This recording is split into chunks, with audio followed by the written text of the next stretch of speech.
Hello everyone, मेरा नाम अभिषेक गुप्ता है और आप देख रहे हैं only for government jobs. Guys, हम डिस्कस करते हैं इलेक्ट्रिसिटी अमेंडमेंट बिल।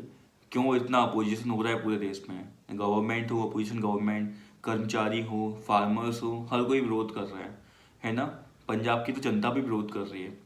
तो ऐसा क्यों है, एक ब्रीफ ओवरव्यू लेते हैं। पॉलिटिक्स में नहीं जाएंगे क्योंकि बहुत जगह जो आपके कमेंट आ रहे हैं पॉलिटिक्स वाले आ रहे हैं जिनका वास्तविकता से कोई लेना देना नहीं है, तो वो हम डिस्कस नहीं करेंगे। पहले एक्चुअल में अमेंडमेंट तो बहुत टाइम से होना था।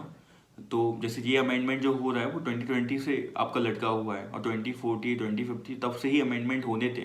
क्यों? क्योंकि आपने देखा होगा इसको 5 साल से कंटेम्प्रेरी एक इशू चल रहा है कि डिस्कॉम कंपनियां हैं। डिस्कॉम मतलब जो इलेक्ट्रिसिटी डिस्ट्रीब्यूट करती हैं, ठीक है।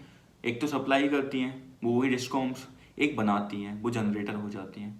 तो डिस्कॉम करने वाली डिस्कॉम कंपनियां बहुत ज़्यादा घाटे में चल रही थी। आपने देखा होगा यूपी वगैरह में उनको रिलीफ भी दिया जा रहा था डिफरेंट गवर्नमेंट के द्वारा, तो घाटे में थी।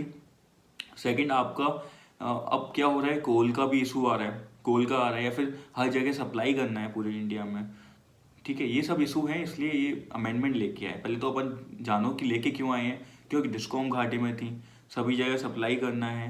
और एक जो गवर्नमेंट है बीजेपी गवर्नमेंट, वो प्राइवेटाइजेशन की तरफ ज़्यादा फोकस करती है। आपने देखा होगा कि प्राइवेट प्लेयर्स भी एंटर कर पाए, तो इसमें वो बात की गई है। अब क्या हुआ, तो सप्लाई की बात नहीं करेंगे, पहले हम जनरेटर की बात करते हैं जो जनरेट करते हैं इलेक्ट्रिसिटी कोयला वगैरह से। तो वहाँ उन्होंने क्या बोला कि प्राइवेट पार्टियाँ भी जनरेट कर सकती हैं, जनरेट कर सकती है। तो अब क्या होगा, अब जनरेट करेंगी तो डिस्ट्रीब्यूट भी करेंगी। तो डिस्कॉम को घाटा हो रहा था ऑलरेडी, तो उन्होंने कहा अब डिस्ट्रीब्यूट भी कौन कर सकता है? प्राइवेट पार्टियाँ। दिल्ली वगैरह में हालांकि पहले से है, पर बाकी अब पूरे इंडिया में कर सकते हैं। अब इसमें राज्यों को क्या दिक्कत है, क्योंकि इलेक्ट्रिसिटी क्या आती है, 7 आती है, शेड्यूल 7 में आती है कंकुरेंट में। कंकुरेंट यानी आपका स्टेट भी उस पर कानून बना सकता है, पार्लियामेंट भी। पर अगर पार्लियामेंट ने कानून बना दिया तो पार्लियामेंट का कानून सुप्रीम होगा। तो अब पार्लियामेंट ने कानून बना दिया तो ऑल इंडिया लेवल पे कानून हो जाएगा, ठीक है। अब आपका जनरेट कर सकती हैं प्राइवेट पार्टियां, डिस्ट्रीब्यूट कर सकती हैं। फार्मर्स को क्या इशू है, फार्मर्स को ये लग रहा है कि अगर ऐसा होगा आगे चल के, जब प्राइवेट प्लेयर्स आएंगे तो उनकी सब्सिडी जो मिलती है, जैसे पंजाब में सबसे ज़्यादा सब्सिडी मिलती है, तो वो सब्सिडी रुक जाएगी। सब्सिडी खत्म हो जाएगी तो उनको अफेक्ट होगा ना। क्योंकि पंजाब में आप सोचो कि बहुत करोड़ों हजारों करोड़ रुपए की सब्सिडी दी जाती है, तो ऐसे में उनको अफेक्ट हो सकता है। और अगर नहीं भी होगा, सरकार का ऐसा कहना है, हालांकि बिल में भी ऐसा कोई प्रोविजन नहीं है कि उनको सब्सिडी बंद होगी, पर उनको ऐसा लगता है। क्यों? क्योंकि एक अपोजिशन का भी रहता है ना कि वो अपना बताते हैं कि ऐसा हो जाएगा, इससे ये होगा, फिर से ये होगा, लिंक कर करके, इसलिए।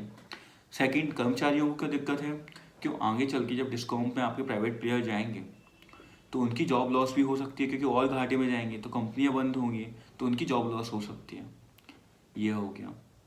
इसके बाद अब राज्यों को क्या दिक्कत है, क्योंकि राज्यों में ऑलरेडी डिस्कॉम्स थे, है ना। अब उनके पास बचा नहीं, आधार नहीं बचा, आधार नहीं बचा, क्योंकि अब वो बिल नहीं बना पाएंगे। सुप्रीम पार्लियामेंट का बिल सुप्रीम हो गया तो अब वो बिल इम्प्लीमेंट होगा, तो राज्यों को इशू है, जैसे पंजाब को है, उनको लगता है हमारे फार्मर्स को इशू। और दूसरी चीज़, अपोजिशन का काम ही होता है क्रिटिसाइज करना।